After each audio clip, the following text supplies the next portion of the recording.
Welcome back to our ICF mountain house build. Today we are going to be roughing in some of the electrical.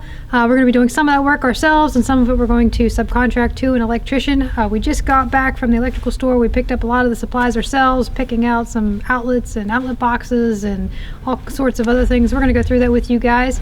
Well, first, a huge thank you to Ariat for sponsoring this video and for sending us some new clothes.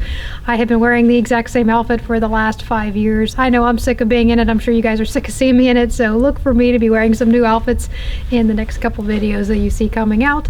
And also, if you guys are interested in what clothes that we did pick out from Ariat, we do have a little link, which is ariat.com/Guildbrook Farm. You can see all of our Guildbrook Farm favorites. All right, now we're going to get on to electrical.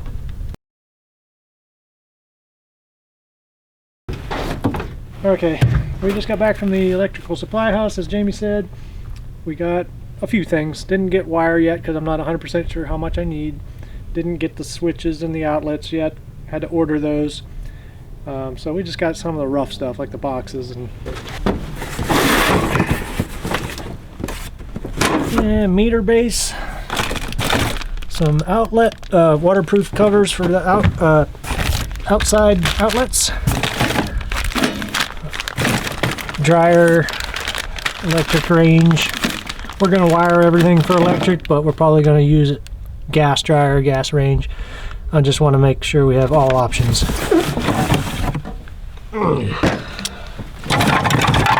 So 4 gang, 3 gang, 2 gang. So I got enough for us to keep busy for the next couple days. And that's what we're going to do. Oh, a couple people had questions. How do you run electric in an ICF wall? It's a good question. It's definitely not conventional. I'm going to show you a little trick that I'm going to try, and we'll see if it works. Let's do that. Okay, how do you mount, or how do you install electrical wires and boxes and everything in an ICF wall?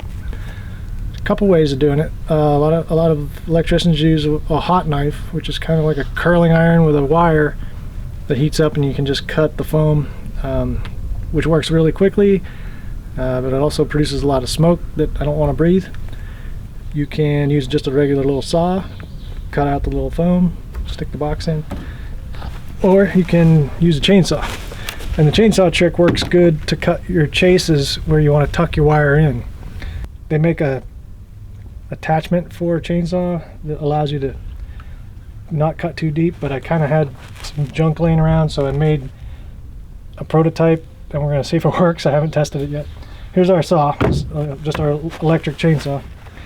And it had, it already had a hole in the bar, so I just took a bolt, a nut, and a piece of a old ball bearing, and I moved it to where this is like 2 inches of depth, and I have 2 5/8 of foam, so I should be able to cut a channel into the foam without hitting the concrete, and this holds it off. Don't know if it works, haven't tried it. Let's see, we got a battery charged. I got a piece of scrap ICF here. This is 8-inch wall. So I'm just gonna make a little, I've gone through the whole house and sort of made a little outline of boxes everywhere we want them. Just kind of like that. They should be able to plunge cut right to that stop right there. This is going to make all kinds of staticky particles. So we're going to have, if we do this with the saw, I think we're going to have a second person go behind with the shop vac to just kind of keep that cleaned up as we go. Otherwise it's going to be a nightmare. Well, it's going to work. It's just going to be messy. All right, I'm going to try a couple different things, a couple other things. This works, but it just blows so much particulate. That's a little annoying. That'll work good for cutting the channels for the wire. It does work for doing the box. I'll try a different way of doing the box. Pen. This shirt is awesome because it has a handy little pen slot. And if you're unsure, it says pen? Yeah, it says pen slot. Pen slot.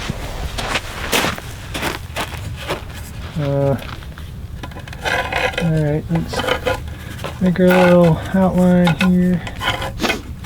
Let's just try, I got a couple different drywall saws. This is a little bit coarser thread. This is a little bit finer thread.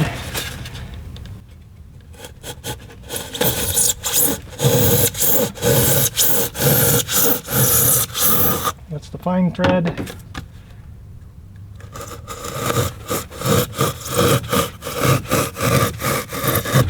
This one kind of works better.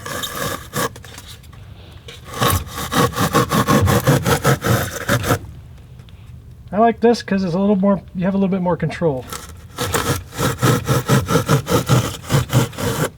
And you're not hot knifing it and getting a bunch of smoke, but you are getting all this sawdust.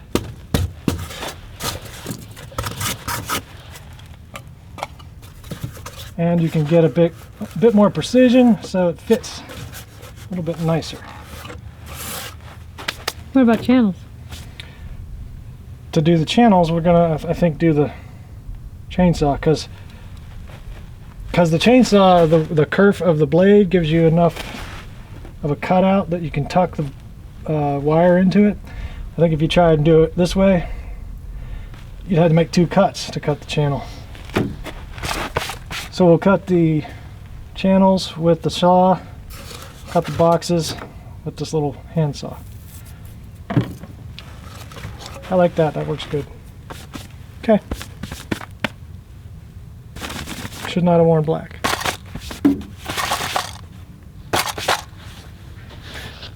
So I went around before and laid out these outlets. This is going to be a studio area. There's not going to be a desk type thing here, so. No, I'm going to use this for like actually doing art, like hanging on the walls. Okay. And then, so I just need a couple outlets down here, and then this will be a desk here, and probably a desk here. So I'll probably have a computer over here, so I'll need outlets on the ground for computer, printer, and then probably 2 outlets on top for cell phone or. Okay, so this is going away. This is going away. There's one over here that we're going to move down. I got my little board. It's a 16-inch scrap piece, and that's what I've been using to do my ground level outlets. So that just marks the top, and I take a faceplate and draw my box.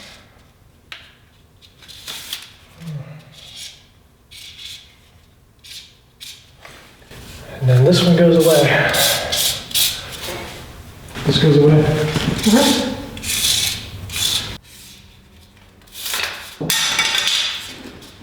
And now the ones on this wall that doesn't exist yet, we can't do until we get the wall built. All right, so we marked out some places on the wall where we wanted to have our outlets, and at the time all we had was this old faceplate, but the faceplate is bigger than the junction box. So now that we have a junction box that we're going to use, we're just going through and tracing over the size that we want to cut out. You can see it's significantly smaller than the faceplate. And then cutting it out. We're doing it this way instead of the chainsaw, because it doesn't make nearly as much dust, but it is a little bit slower. Luckily we don't have a lot of them, but we do have a good amount.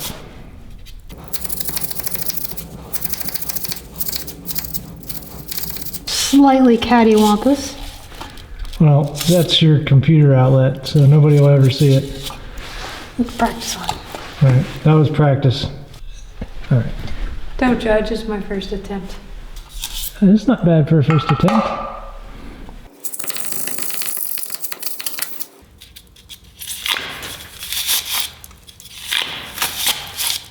The trick is, you gotta make sure you get the back all the way against the concrete. And then it'll come out in one piece.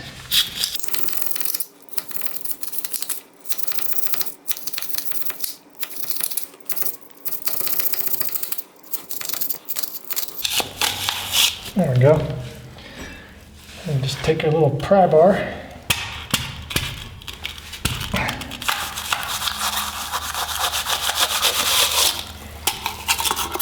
Much easier. Clean up the corners. I'll have to come through here with a shop vac and clean those out. Money. Then we'll just put a tap con in the back and screw it directly to that concrete. And when we're done, we'll spray foam everything, clean it up. Good deal.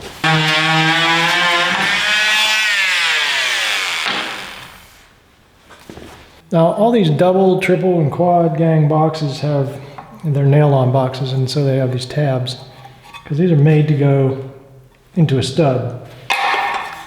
But we want to put it in a hole, so I got to cut these little tabs off. So here's the triple with the tabs cut off.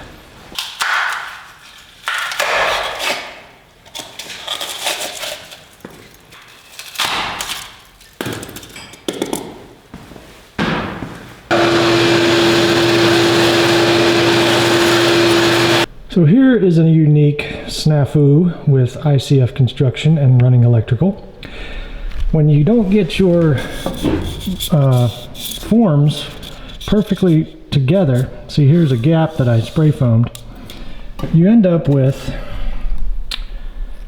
the key, the little, what do you call those, like the little keyways and the tabs between two blocks. You got that space, you end up with that big gap. And that's not cool, because when you pour concrete, you end up with that little chunk that went into that gap. So now I got to chip that out. Unfortunately, I was able to just pop it out with a little chisel.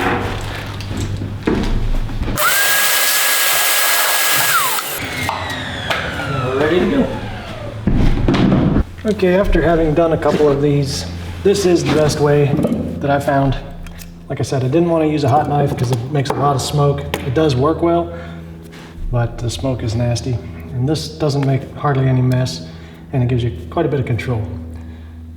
This is going to be an outlet for probably a gas fireplace that we might put here in the future. So this whole corner will be built-in fireplace, maybe a TV type area above it. So I put this here or here. I'm trying to decide. I might move it to this side of the stud, so because I don't know how big the fireplace will actually be. So I'm just going to move it to here.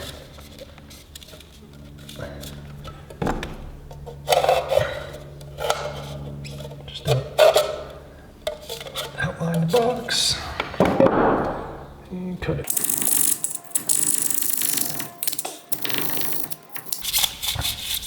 I'm trying to scrape along the back to make sure it's all cut flush up against the concrete.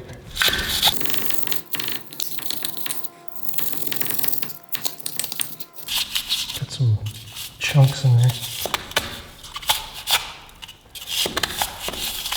There we go. And just cut a little slit in the middle so you can get a little pry bar in there.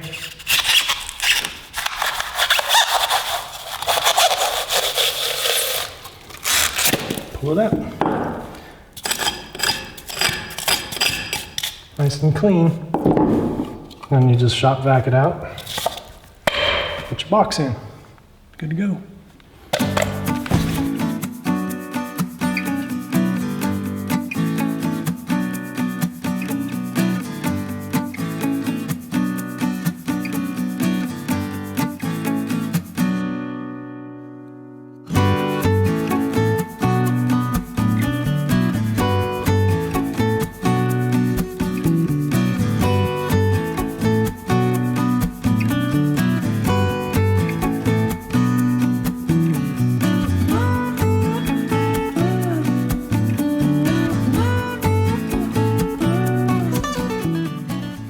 This was the last one I had to cut. It was also the most challenging because it's a 4-gang and that's wider than 8 inches. And my studs are 8 inches. I ran into this big plastic stud here. I had to cut that out. Not a big deal, but Just took a little bit of extra time. And we're good. Switch. Good to go. We have the majority of our boxes installed. We're gonna get right back to those, but first.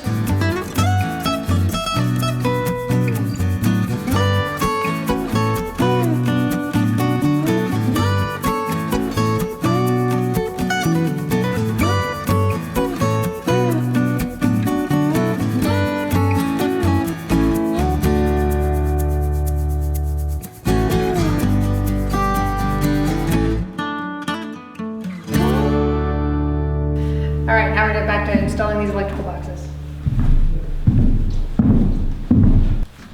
All right, for all the nail-in boxes in the studs on the interior walls, I'm going up 48 inches from the subfloor to the bottom. That's where I'm putting all my switches. You can see I got a couple marks on here. This is 43 inches to the bottom for like an outlet above a countertop. So I got little story poles, and these got little tabs. If you've never put one of these in, they have little marks where you push it to the stud, and that leaves you your 1/2 inch for your drywall, and you just nail it on.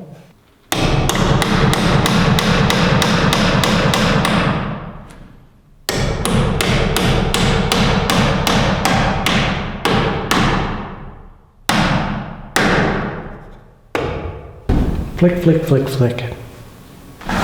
Okay, 4 switches in that box. One is going to be for cans in that ceiling. One is going to be for cans in that ceiling. One is going to be a row of cans for this sort of hallway, and one is going to be cans in the kitchen. All right, this is the bathroom. This will be a triple gang, vanity, a can in the shower, and a lighted bath exhaust fan. The thing is, this is 2x4s, so obviously that's 3 inches, and that we're going to probably end up using some wider casing, door casing, maybe up to 4 inches. So you'll have the frame of the door, which is maybe 5/8. So if we nail our box here, there won't be enough room for any wider casing. So I want to make sure I have enough room for 4-inch casing. So I'm just going to nail a scrap piece of 2x4 here to widen this, which will move our box away from the door enough to get some casing in there, up to about 4-inch casing. So that's what we'll do. So I'm going to probably end up with that situation a couple times, maybe 2 or 3 different doors. So I'm just going to cut a handful of 6-inch spacer blocks. Actually, I can get 3 out of this piece right here. That'd be pretty good.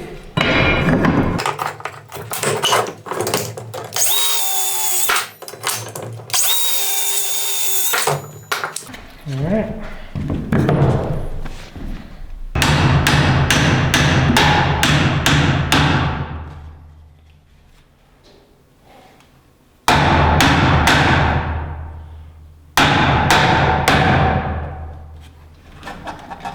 Cool. All right, bedroom. This is a double gang. One for fan, one for cans. Yeah, that's easier than trying to hammer it inside a stud bay. Okay.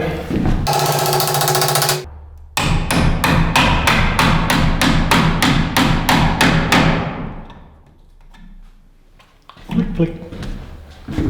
So this bedroom is a fan and then cans.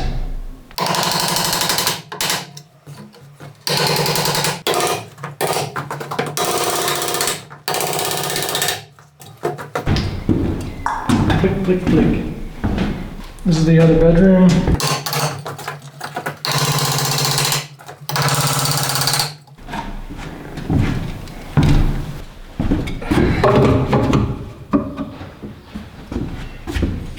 Little desk. Put the switch inside. I don't have to worry about casing around this or blocking it for casing. So, yeah. Good stuff.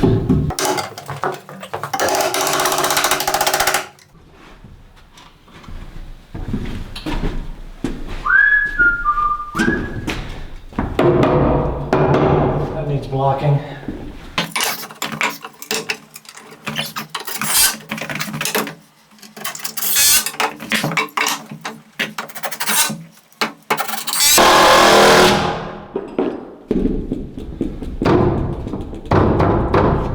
A little better.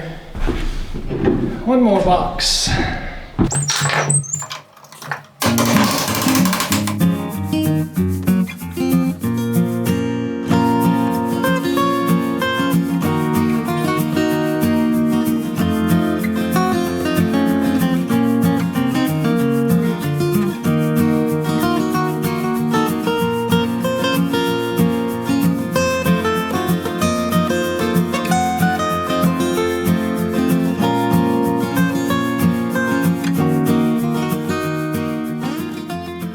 Okay, this is the upstairs bathroom. This is where the sink will go. Probably be a pedestal sink right here. So we need to do a round nail-up box for the vanity light, 80 inches.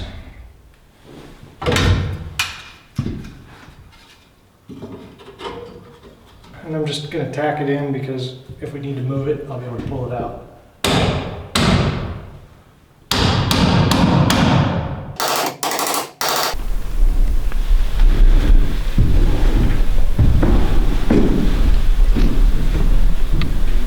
All right, so this is going to be our kitchen, and along this back wall here is where we're planning on putting an oven and a range.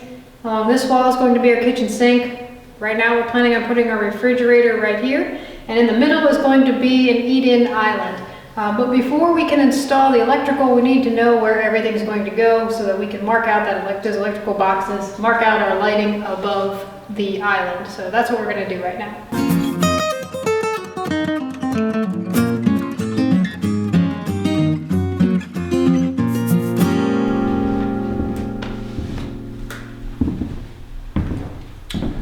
All right, we're quickly just laying out some chalk line for this kitchen.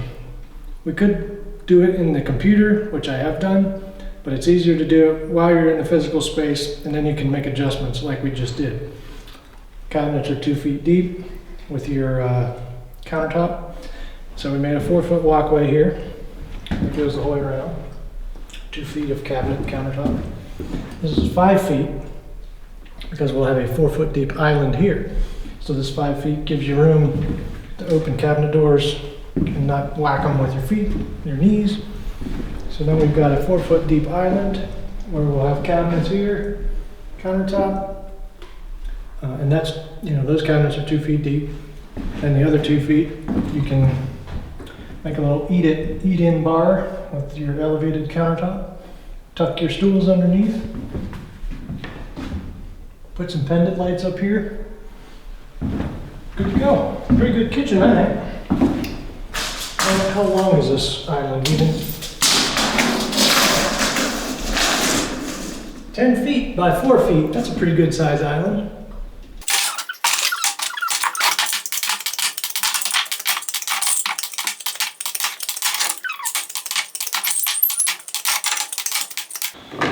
All right.